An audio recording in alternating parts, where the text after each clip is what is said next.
You are about to hear the horrifying truth, live from Gaza, about how an entire people are being deliberately starved by Israel, facilitated by the West, in front of our very eyes. Today, I'm speaking to one of the most important and eloquent Western voices during this hideous age of Israel's genocide of the Palestinian people.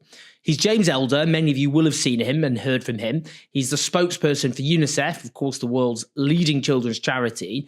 He's been in Gaza repeatedly since this genocide began. He's there now, and he has truly compelling, horrible stories that we need to hear about what Palestinians in Gaza are going through. First thing I want to ask you, James, is, Israel imposed a total siege on Gaza. That's just unambiguously true. They declared that on the 2nd of March this year, and that was already in the context, obviously, of there was a blockade on Gaza before the 7th of October, and since then, obviously, repeated blocking of aid, destruction of local food production, and so on.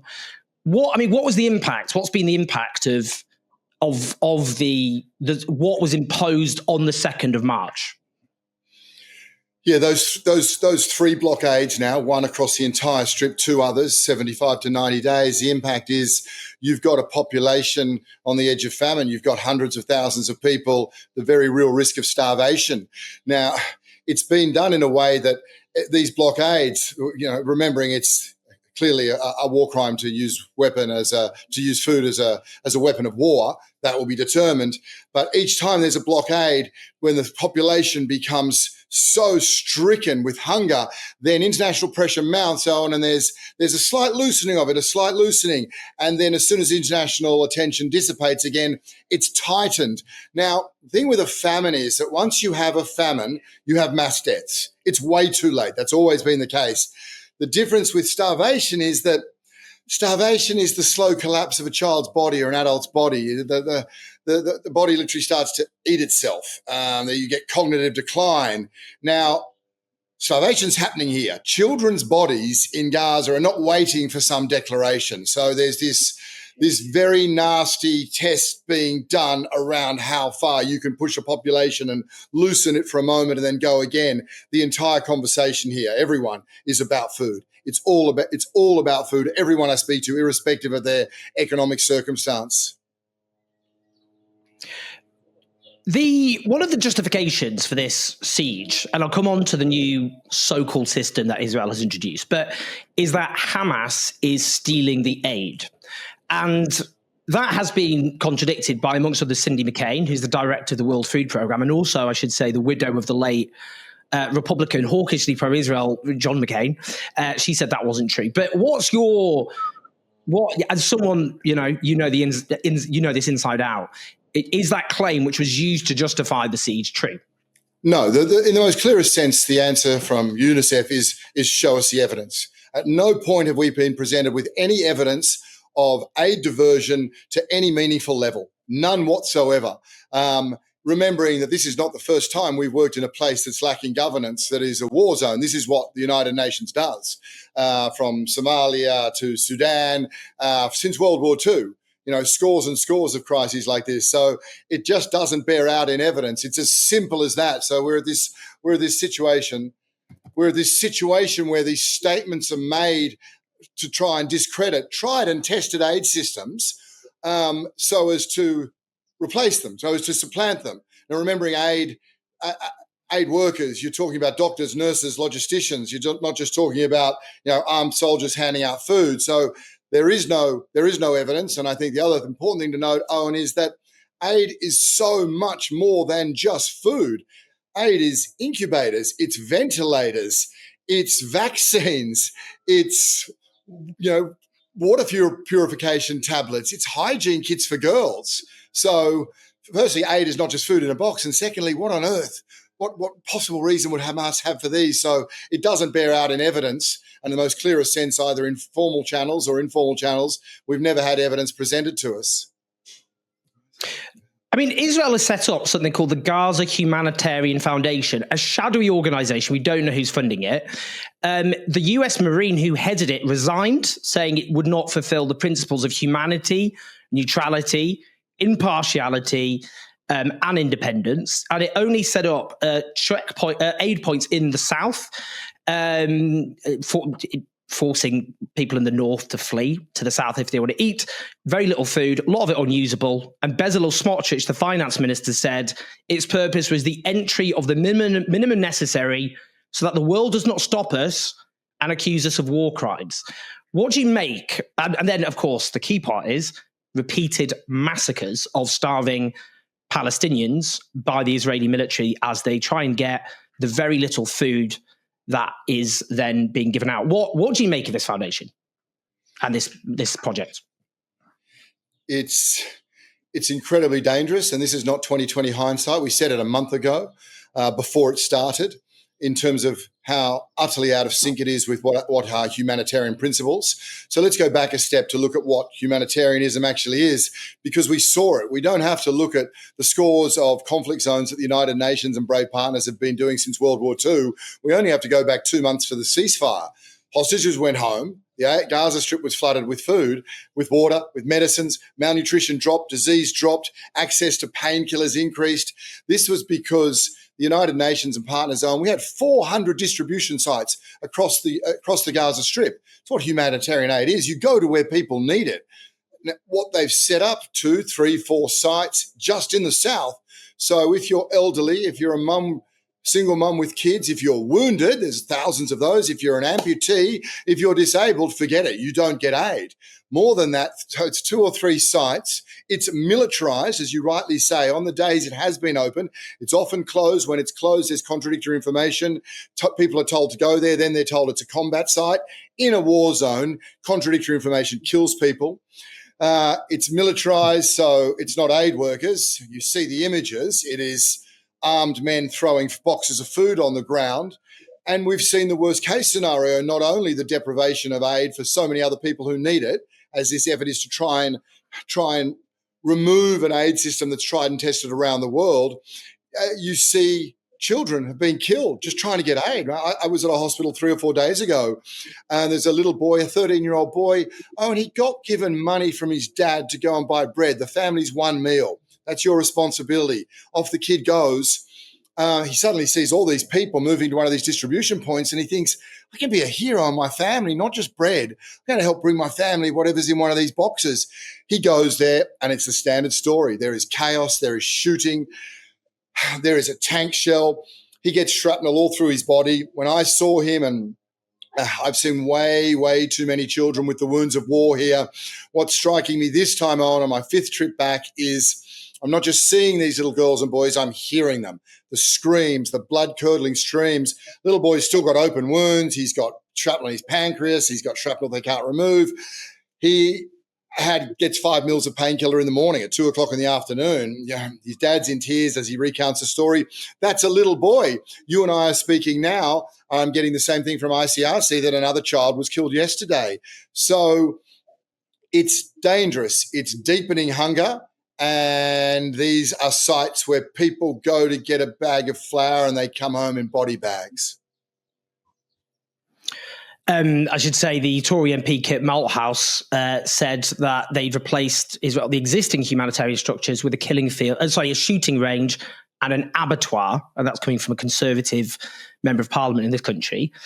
As well as one of the things there's lots of aspects which aren't properly discussed, but one is that the aid being provided, for example, includes dried pasta and flour, but things like basic cooking materials are being banned from coming in. People can't make often the food they have, can they? You can't. What are you going to do with flour if you don't have energy or fuel or to cook it, or water, fresh water, for example? Absolutely spot on. People spend their day trying to cook. So there's no ready to eat food. Again, that's what humanitarian is. You give people the things that they can use in the circumstances where they are. So there's no ready to eat food. Nutritionists will always tell me what food poverty is for a child, right? There's 7 types of food. You should get 7 different types. If you get less than it's food poverty, and that then starts to have a long-term impact on a child's nutrition, on their cognitive development and so on. This thing, far from helping nutrition, delivers food poverty in a box, according to nutritionists. On top of that, I'm told by many, many people, because I spend my time here trying to bring evidence to see what's happening, it does frustrate me, Owen. At times I'm constantly told, there's no international journalists on the ground. I'm well aware of that. There should be. There are reasons there are not. There are reasons why they're banned, so they can't bear witness to this. There are a lot of brave Palestinian journalists on the ground, and I'm not quite sure when the United Nations stopped being an impartial observer. Anyway, I reach out to as many people as I can, like that little boy, Abdurrahman, who's now in hospital, if he's still alive.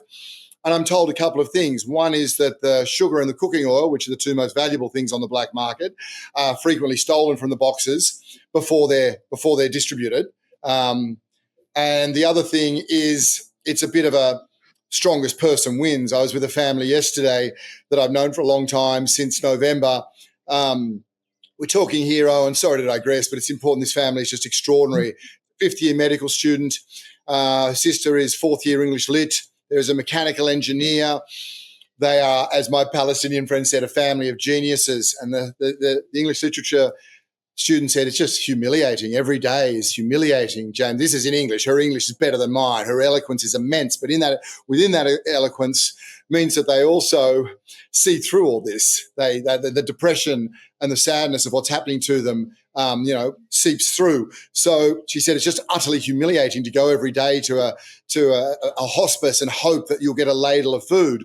They, as a family, always make a decision. Do they stay again? Do they move? They'd moved 4 times. I met Marwa, the medical student, in November 2023. They've been displaced 3 times. They went back to their home of rubble. She said she wished she didn't if she knew what it looked like. It's what psychologists have warned me. When people go home and see what they've lost, the level of depression gets worse. Then they were evacuated again. They had a discussion. Do we leave? When I met them now, they're back in a tent. The mother is terribly depressed because she does have children who are geniuses, and she's utterly aware of what they are lacking and what they are losing. And they had a discussion, would one of the sons in their 20s, the mechanical engineer, go to this site and try and get food? They all agreed that no, they're better to starve where they are than to go and be shot and to be starving.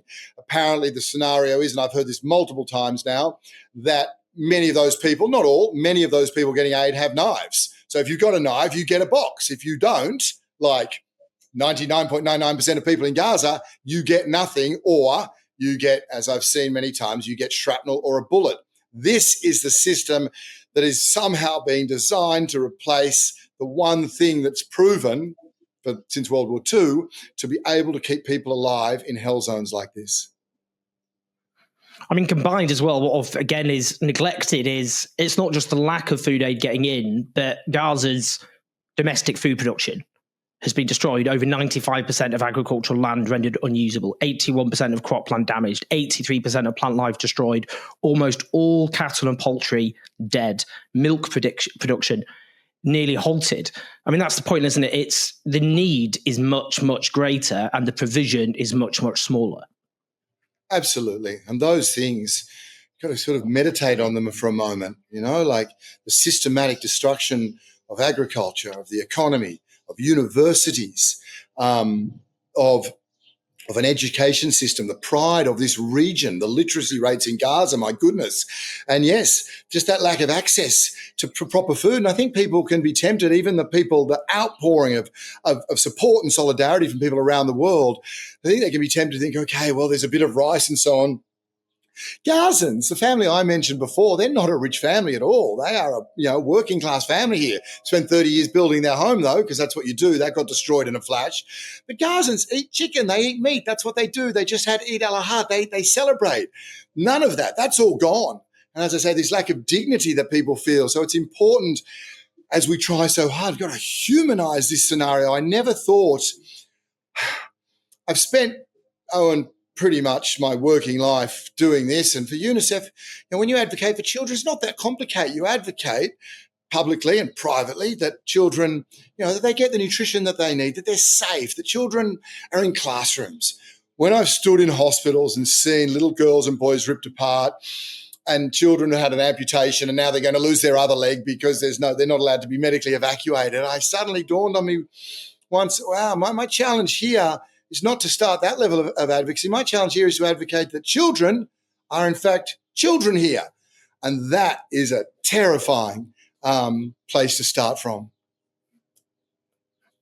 I mean, just on that, I mean, my twin sister just given birth, obviously a very special moment, and it just could not stop thinking, there's this constant fretting over a newborn child, making sure it's in a comfortable environment. A lot of new mothers are often obviously very anxious in a very healthy, protective way, making sure they're fed at the right time, all that kind of thing.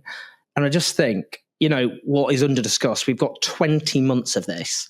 And you think about the impact on a child's development in terms of not being fed properly, the constant mental trauma, not being educated, not having healthcare. And you kind of think, how does a child ever recover from that? Yes, that's what we think of too, because we are in uncharted territory. There's no headline in saying that every single child in Gaza needs mental health support. That's never been said before of a population. Every single one, there is no doubt. As you say, that decimation of things that mothers need. Before October 7, there were 550 health service points across Gaza, 550. There is now not one that's fully functional. If you're a mother with a sick baby, or you're a mother who's unwell herself and is 7.5 months pregnant and premature, well, the incubators you need are blocked. They're restricted. They're on the other side of the border, 5 miles away. And if your baby gets sick, you can't go to a hospital. The hospital floors are full of children with the wounds of war. And then, so this is the devastation of a society. I mean, that's why I'm so reluctant when we call this a war, because firstly, wars have laws. Secondly, this is like devastation of a society, as you rightly point out, the education, the agriculture, the economy. It's a devastation of children, child by child. Education here is the envy of a region. You can talk to any universities around the region, and they always talk about how they want Gazans. They're all multilingual. They're all great at sciences. And I've seen that. I've noticed that no matter how many crises occurred in the last 20 years, mums, dads, grandparents consistently found ways to keep their kids in school. It was extraordinary, the value they place on it. But yeah, that's being literally bombed away, and still I talk to young people who are like, can you bring me in a tiny solar, little solar panel so I can charge things because I'm studying at night. People are studying at night. Medical students are studying. 16-year-olds are studying for their exams at night in the bombardment after spending 4 hours looking for firewood and trying to bring a few bowls of soup. It's extraordinary. And the answer is no, I'm restricted from bringing in those things. I mean, that's not my answer, of course, but formally, that's the restriction. So, yes, for UNICEF, knowing what we know around the world when it comes to deprivation, this is all man-made deprivation, what that means to a child, what that means in terms of stunting, the scientific impact of stunting on a child's brain, the lifelong impact it has on the child and therefore on the family, therefore on the community and therefore on the society. It's just another reason why anyone with influence has to act. And my executive director got it right in October 2023. The destruction of Gaza and the killing of so many children cannot possibly bring peace to the Middle East. So whether leaders choose pragmatism or principle, they need to choose one of them, and they both lead to the same place, which finally is to protect civilians, girls, boys, mums, dads in Gaza. One thing, I mean, these are all grim things to ask about, but the Economist, which actually backed Israel's onslaught, they did a study and they suggested that the death toll from violent means alone, from people killed through traumatic injuries, being bombed, shot, that kind of thing, could be up to 110,000. We know, I mean, for example, in Yemen, the UN's own estimates were that most people who died of indirect causes. They didn't die because of the violence. That I went to a Yemeni refugee camp with UNICEF, in fact, and I'm not in any way belittling the horror of Yemen, but Yemen was not reduced to the level of apocalyptic ruin and total siege that Gaza has. I mean, from what you know, it's a horrible term often used called excess deaths. Indirect deaths, which are not recorded because they're not violent deaths. Is that something, including amongst children? Do you think this is something which is not properly being taken into account when we think about the lethal impact of this? Without a doubt. I meet children all the time to try to tell their stories. They seem not to resonate with people, but there's kids here with cancer. You talk of your sister. Congratulations, by the way. Yeah, it's a beautiful moment. It's a beautiful moment for mums here, and being pregnant's a beautiful moment. Not now. It's horrific for people. It's terrifying for them as they see what's happening to their children. So there are kids with cancer. But there's treatment for cancer. There was a very, very world-class cancer part of Shifa Hospital, by the way. That was destroyed. Diabetes, the most simple things. There's no doubt. Yeah, absolutely. Children are being killed. Children are dying. Children are suffering, and suffering greatly too. That's the thing as well. Some of these ailments, without the right drugs, not only to treat them, but just to prevent that pain, make life horrendous for children. And it all speaks then to that idea of medical evacuation. These children who have existing conditions, as you and I are speaking about, all those children that we see who somehow survived the bomb blast, the fire in their house, the airstrike, somehow they survived it, the ones I see.